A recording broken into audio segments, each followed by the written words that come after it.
I thought I had the perfect relationship until that Friday night destroyed everything I believed about love. Maya, you look amazing tonight, Derek said, pulling me close at his apartment party. After 2 years together, he still made my heart flutter. Thanks, babe. Your parties are always the best. I spotted Ethan in the corner, nursing a beer and looking uncomfortable as usual. Derek's shy best friend had always been kind to me during our study sessions. I'm going to check on Ethan. He looks lonely. Sure, take care of him, Derek smiled. You're so sweet to everyone. I walked over to where Ethan stood by the hallway. Something felt different about him tonight. More confident, more intense. Hey, you okay? You seem quiet even for you. I've been thinking about us, Maya. About our conversations, our connection. Ethan, what do you mean? You know exactly what I mean. You feel it too, don't you? The way Derek doesn't really see you? My heart pounded. We shouldn't be talking like this. Why not? When was the last time he really listened to you? Really understood you like I do? Before I could respond, he kissed me. I should have pulled away immediately, but something made me freeze. What the hell is going on here? I spun around to see Derek standing there, his face a perfect mask of shock and betrayal. The guilt hit me like a truck. Derek, this isn't... Maya, how could you do this to me? To us? Ethan stepped back, looking appropriately ashamed. Derek, man, I'm sorry. It just happened. Get out. Both of you. Just get out. As Derek stormed off, I stood there drowning in shame while Ethan remained strangely calm for someone who'd just destroyed his best friendship. 3 days passed without a word from Derek. I called him constantly, left tearful voicemails, but got nothing back. Maya, you need to eat something, Lisa said, sitting across from me in the campus cafe. I can't. Every time I close my eyes, I see his face, the hurt in his eyes. Okay, but walk me through this again. Ethan just randomly kissed you? It wasn't random. We'd been talking, and he said things about Derek not understanding me. Lisa frowned. That's weird. Since when does shy Ethan give relationship advice? I don't know. I'm the horrible person here, Lisa. I kissed my boyfriend's best friend. But how did Derek know to look for you in that exact hallway at that exact moment? I wiped my tears. It was just bad timing. Maya, my parents went through a messy divorce. I know what manipulation looks like, and something about this feels off. You think I'm not guilty? I think you're too busy blaming yourself to see the bigger picture. Later that week, Professor Martinez noticed my distraction during psychology class. Maya, can I speak with you after class? I found myself pouring out the whole story to her. You mentioned Ethan seemed different that night. How so? More confident, like he knew exactly what to say to make me doubt my relationship. And Derek's reaction? Was it what you expected? I expected him to be angrier. He seemed more hurt than furious. Interesting. In my experience, unexpected betrayal usually triggers rage first, then hurt. Professor Martinez handed me her card. If you need to talk more, my door is always open. That evening, my phone buzzed with a text from Derek. We need to talk. Tomorrow, my place. My heart raced. Finally, a chance to explain, to apologize, to fix everything I'd broken. I walked into Derek's apartment expecting screaming, tears, maybe him throwing me out. Instead, he was sitting calmly on his couch. Sit down, Maya. His tone was measured, almost clinical.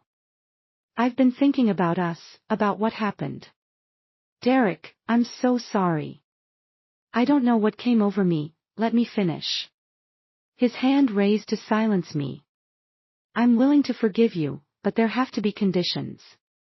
Jake, Derek's roommate, was doing dishes in the kitchen, but I caught him glancing over with a strange expression. What kind of conditions? First, you cut all contact with Ethan. Block his number, drop your shared classes. Okay, that makes sense. Second, you prove your loyalty to me. You do what I ask, when I ask, no questions. Something cold crawled up my spine. What do you mean? I mean, you've lost the right to make decisions in this relationship. You proved you can't be trusted. Jake dropped a plate in the sink with a loud crash. Sorry, Jake muttered, but when Derek wasn't looking, he shot me a concerned look. Derek, I made one mistake that destroyed everything we built. You're lucky I'm even giving you a second chance. I agreed to everything because I was desperate. Later, I met my mother for lunch. Maya, you look terrible. What's wrong? I made a mistake, Mom. Derek's giving me another chance, but what? He wants me to prove my loyalty by doing whatever he asks. My mother's face hardened. That's not forgiveness, sweetheart. That's control. But I cheated on him, and normal forgiveness involves rebuilding trust together, not one person having complete power over the other. As I left Derek's apartment that evening, Jake approached me in the hallway. Maya, I need to tell you something important about Derek and, Jake, get back in here. Derek's voice cut through the hallway. Jake's face went pale. I have to go. But Maya, be careful. I walked away with my mother's words echoing in my head and Jake's warning making my stomach twist with uncertainty. Something wasn't right, and I needed answers. I started by watching Ethan in our psychology class. For someone who'd supposedly lost his best friend and felt guilty about betraying him, Ethan seemed remarkably normal. After class, I approached Sarah Kim, Ethan's ex-girlfriend. Sarah, can I ask you something about Ethan? What about him? Her expression immediately turned guarded. Did you ever notice anything manipulative about him? Sarah's eyes widened. Oh my God, what did he do to you? What do you mean? Maya, Ethan isn't shy. That's just an act. He's incredibly manipulative. My stomach dropped. What? He pursued me while I was dating my ex, used the same sensitive guy routine, told me my boyfriend didn't understand me, that I deserved better. But he seemed so genuine, that's what makes him dangerous. He bragged to me once about being able to break up any couple if he wanted to prove a point. I met Lisa at the library that afternoon, feeling sick. Lisa, I think you might be right about something being off. I've been doing some digging. Derek and Ethan's friendship seems fine. I saw them laughing together at the coffee shop yesterday. That's impossible. Derek won't even talk to me properly, but he's fine with Ethan. Maya, I think you need to consider that you might not be the villain in this story. Tyler Brooks, a guy from my literature class, overheard our conversation. Sorry, I couldn't help but notice you seem upset. Are you okay? Not really, but thanks for asking. Look, I don't know what's going on, but I noticed how your boyfriend talks to you sometimes. The way he dismisses your opinions, makes you second-guess yourself. That's not normal. Er's kindness made me realize how different his concern felt compared to Derek's calculated forgiveness. That evening, I went to Derek's apartment to return a book. He was in the shower, and his journal was lying open on his desk. One line jumped out at me, Phase 1 complete. He played his part perfectly. Maya fell for it just like we predicted. My hands shook as I read it again. Phase 1. He played his part. Everything I thought I knew about that night was a lie. That I read the rest of Derek's journal entry with growing horror. Maya fell for it just like we predicted. Now she's completely under my control, just like I wanted. Can't wait to see how far I can push her before she breaks completely. My entire relationship had been orchestrated. The next day, I cornered Jake when Derek wasn't around. Jake, you tried to warn me. Tell me everything. Jake looked around nervously. Maya, if Derek finds out I told you, he's been manipulating me. I found his journal. Jake's shoulders sagged. I heard them planning it weeks ago. Derek was obsessed with having complete control over you, and Ethan thought it would be fun to prove he could manipulate anyone. They planned the whole thing. Derek studied your psychology, your insecurities. He knew you'd blame yourself for everything. Ethan's job was to be the temptation that would give Derek the perfect excuse to control you. Why didn't you warn me? Derek threatened to destroy my scholarship if I interfered. I'm sorry, Maya. I should have been braver. I called Sarah, desperate for more information. Sarah, were there others before me? At least 2 other girls. They ran the same scheme. Ethan would seduce the girlfriend, Derek would catch them, then use the guilt to control them completely. I felt sick. There's a freshman, Rebecca Stone. Derek's been mentoring her. Maya, you have to warn her. I scheduled an emergency session with Professor Martinez. Professor, what I'm about to tell you involves psychological manipulation and abuse. After hearing everything, she said, Maya, what you're describing is called coercive control. Predators often work in teams, targeting empathetic people who blame themselves first. My mother was furious when I told her. These boys think they can break my daughter. They don't know who they're dealing with. Mom, what do I do? We gather evidence. In business, I learned that manipulators only fear one thing, exposure. Lisa immediately went into lawyer mode. We need documentation of everything. Screenshots, recordings, testimonies. Tyler offered unwavering support. Maya, you're one of the strongest people I know. Don't let them convince you otherwise. I reached out to Rebecca, who was initially skeptical until I showed her the evidence. Oh my God, Derek's been doing the same things to me, she whispered. As all the pieces fell into place, I realized I wasn't guilty of cheating. I was the victim of an elaborate psychological manipulation designed to break me down, but they had underestimated me completely. Now I knew the truth, and rage burned through me like fire. But I had to be smart, they weren't expecting me to figure out their game. Lisa, I need your help documenting everything legally. Already on it. I've been researching coercive control laws. Professor Martinez connected me with campus resources. Maya, what happened to you has a name in psychology. This is textbook predatory behavior. How do I make sure they can't do this to anyone else? Evidence. Documentation. And exposing their pattern publicly. My mother surprised me with her strategic thinking. In business, I dealt with manipulators early on. The key is maintaining composure while building your case. How do I pretend everything's normal while gathering evidence? You remember that you're stronger than they calculated. They think they broke you, but they just revealed their weakness. Tyler helped me practice staying confident. Maya, you're not the same person who walked into their trap. You see them clearly now.